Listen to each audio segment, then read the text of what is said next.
Assalamualaikum warahmatullahi wabarakatuh. Ketemu lagi dengan mata pelajaran IPA terpadu dengan materi gerak pada benda. Nah, apa sih pengertian gerak? Gerak adalah suatu perubahan tempat kedudukan pada suatu benda dari tempat awal. Suatu benda dikatakan bergerak jika kedudukan benda tersebut berubah terhadap titik acuannya. Titik acuan merupakan titik tempat pengamatan atau posisi awal benda. Nah, untuk mempelajari atau memahami mengenai titik acuan, perhatikan gambar berikut. Nah, di sini ada dua titik acuan. Titik acuan pertama adalah rumah, dan titik acuan yang kedua adalah pasar. Jika dilihat dari titik acuan yang pertama, berarti di sini Sodik bergerak menjauhi rumah. Jika kita lihat dengan menggunakan titik acuan yang kedua, berarti di sini Sodik bergerak mendekati pasar. Sekarang kita lanjut, jenis gerak berdasarkan titik acuannya, yaitu ada dua, ada gerak relatif dan ada gerak semu. Gerak relatif adalah gerak benda yang sangat tergantung pada titik acuannya. Misalnya adalah gambar di bawah ini. Ada orang berdiri di pinggir jalan, kemudian ada pengendara mobil. Nah, di sini dapat kita lihat bahwa mobil tersebut bergerak menjauhi orang yang berdiri di pinggir jalan. Tetapi mobil tersebut diam terhadap sopir dari mobil tersebut. Kemudian yang kedua yaitu gerak semu. Kondisi sebuah benda yang sebenarnya diam namun tampak seolah bergerak. Contohnya adalah matahari yang bergerak dari timur ke barat. Jadi di sini bukan mataharinya yang bergerak, tetapi buminya yang bergerak mengelilingi matahari. Lanjut, macam-macam gerak berdasarkan lintasannya. Yang pertama ada gerak melingkar.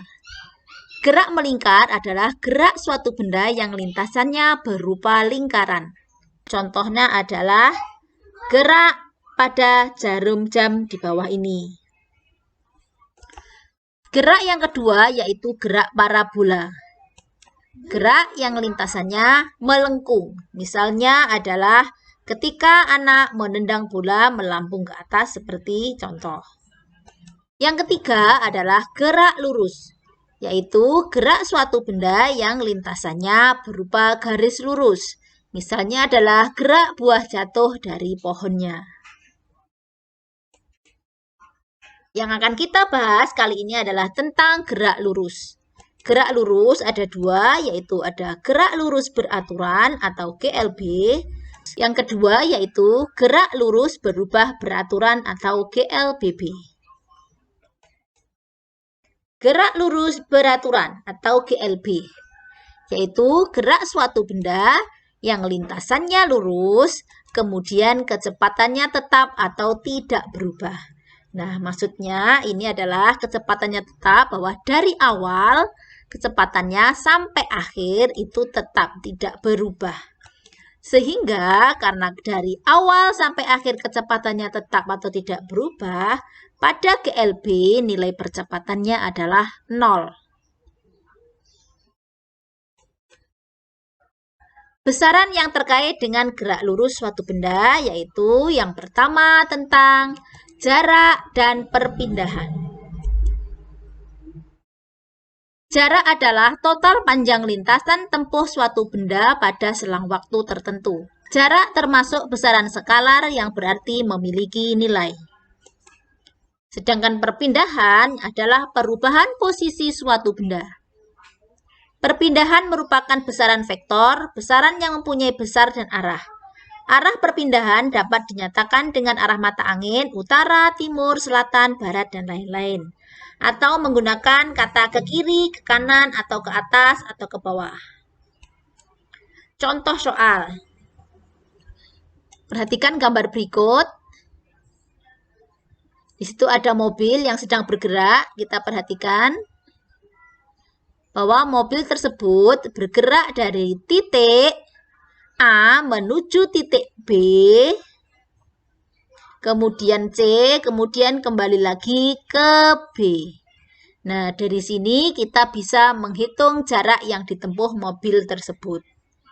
Jadi, dari gambar ini kamu bisa menghitung jaraknya, yaitu jarak adalah panjang lintasan yang dilewati suatu benda, yaitu yang dilewati dari A ke B, ditambah B ke C, dan ditambah dari C ke B, yaitu 40 ditambah 30 ditambah 30. Sehingga jarak yang ditempuh adalah 100 meter. Sementara perpindahannya yaitu tadi mobil bergerak dari titik A terakhir ada di titik B. Sehingga perpindahannya adalah berapa? Yaitu 40 meter. Lanjut, contoh yang kedua. Seekor kelinci bergerak dari titik A menuju titik C melalui suatu lintasan seperti tampak pada gambar di samping. Nah, di sini kalian lihat seekor kelinci yang sedang bergerak dari titik A menuju titik B, kemudian menuju titik C. Jarak tempuh kelinci dari A hingga C adalah lintasan AB ditambah lintasan BC. Sehingga jarak yang ditempuh kelinci di sini adalah 4 meter ditambah 3 meter sama dengan 7 meter. Selanjutnya kita menghitung perpindahannya. Jadi di sini untuk menghitung perpindahannya kita perhatikan titik awalnya tadi di mana? Di A, dan titik akhirnya di C. Nah, A ke C ini kita tarik garis sehingga di sini terbentuklah segitiga siku-siku. Nah, untuk menghitung perpindahan A ke C, kita menggunakan rumus Pythagoras, yaitu jumlah kuadrat sisi miring sama dengan jumlah kedua kuadrat sisi yang lainnya. Sehingga di sini kita mencari AC kuadrat sama dengan AB kuadrat ditambah BC kuadrat sama dengan 4 kuadrat ditambah 3 kuadrat sama dengan 16 ditambah 9, AC kuadrat sama dengan 25. Sehingga AC sama dengan akar 25 sama dengan 5 meter. Sehingga di sini dapat dikatakan bahwa perpindahan yang dialami oleh kelinci adalah 5 meter dari A ke C. Lanjut. Yang kedua yaitu kelajuan dan kecepatan. Kelajuan itu dia mengukur jarak tempuh, di mana persamaan dari kelajuan adalah V sama dengan jarak tempuh dibagi waktu tempuh, sama dengan S per T. V sama dengan kelajuan, satuannya meter per sekon. S adalah jarak yang ditempuh benda, satuannya meter. Dan T adalah waktu tempuh, satuannya sekon.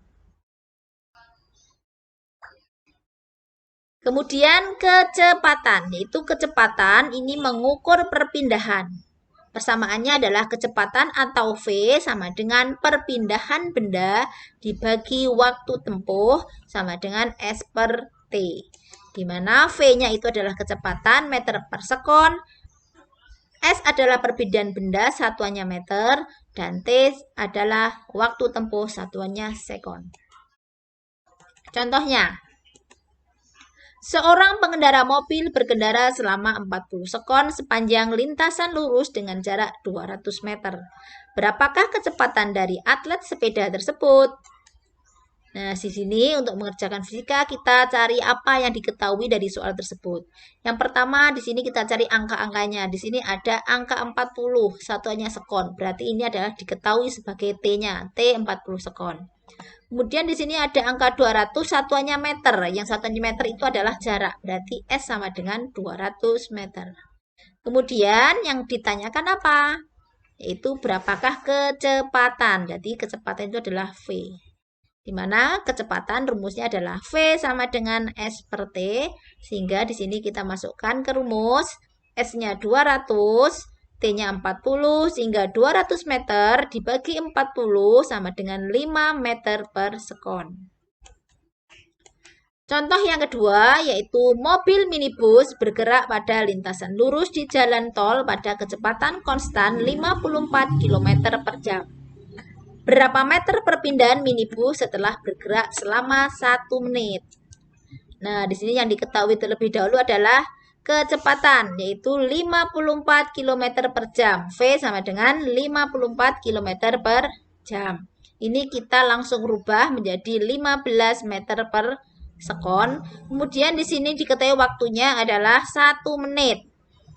T sama dengan 1 menit yaitu 60 sekon. Jadi di sini yang anak-anak perlu perhatikan yaitu kalau di sini satuannya kilometer per jam, kemudian di sini menit, kita harus samakan dulu satuannya. Ya, meter per sekon. Ini dibuat ke sekon. Yang ditanyakan adalah jaraknya. Jarak perpindahan mobil tersebut berapa? Nah, kita ingat bahwa rumus dari jaraknya adalah S sama dengan V kali T. Sehingga kita masukkan V-nya 15 dan T-nya 60. Sehingga S-nya adalah 900 meter. Itu adalah perpindahan minibusnya.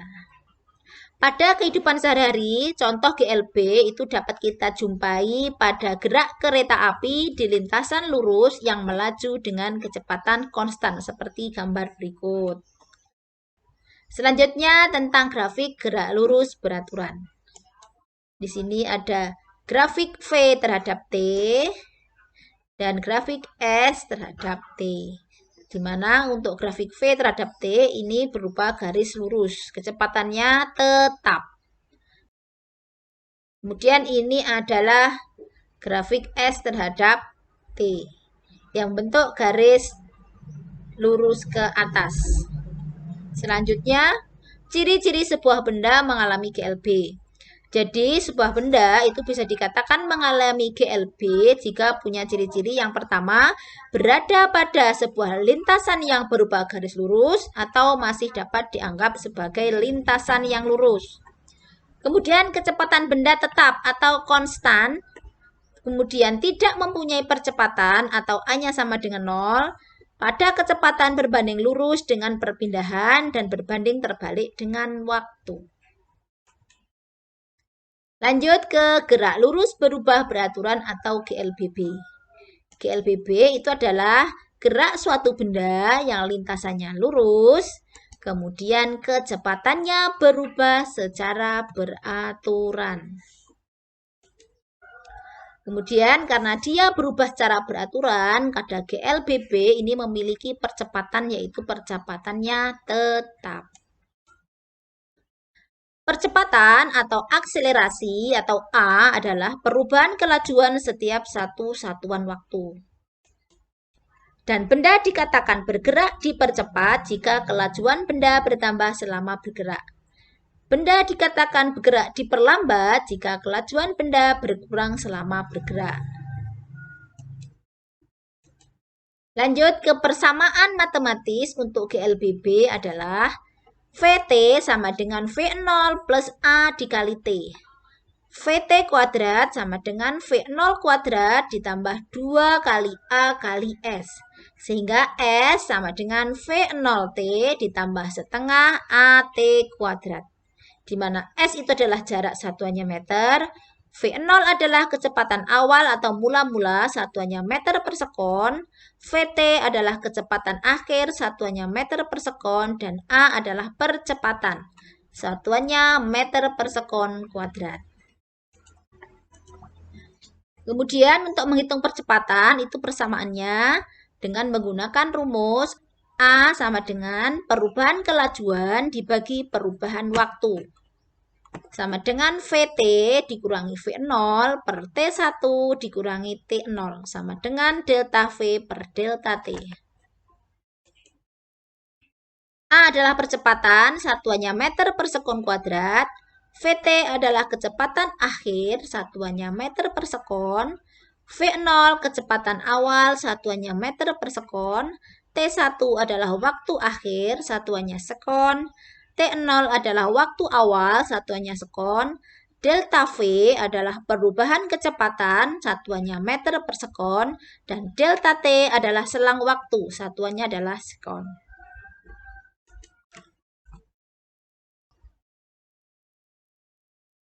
GLBB itu ada dua, yaitu ada GLBB dipercepat dan ada GLBB diperlambat. Contoh GLBB dipercepat di sini adalah bersepeda di jalan yang menurun, atau ketika kita menggelindingkan kelereng yang digelindingkan dari bidang miring seperti gambar. Kemudian contoh GLBB diperlambat, itu ketika kita melempar bola ke atas. Kemudian grafik untuk GLBB, itu ada dua grafik, yaitu gerak lurus berubah beraturan dipercepat, ada grafik gerak lurus berubah beraturan diperlambat, di mana pada GLBB dipercepat itu garisnya naik. Kalau GLBB diperlambat, grafik gambarnya garisnya menurun.